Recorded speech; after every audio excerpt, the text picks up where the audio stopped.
మనందరి లక్ష్యం ఒకటే, 20 లక్షల ఉద్యోగాలు కల్పించాలని.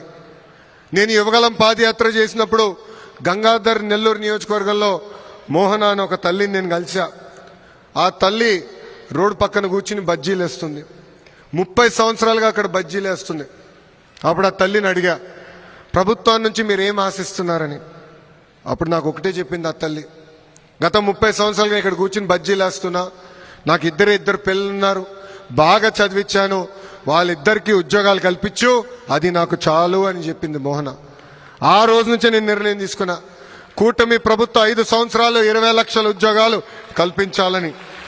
మన ముఖ్యమంత్రి గారు కానివ్వండి, ఇండస్ట్రీస్ మినిస్టర్ గారు కానివ్వండి, ఎస్ఎంఈ మినిస్టర్ గారు కానివ్వండి, లేదంటే మీ లోకేష్ కానివ్వండి, డావోస్ కానీ, అమెరికా కానీ, సౌత్ కొరియా కానీ తిరగని దేశాలు లేవు.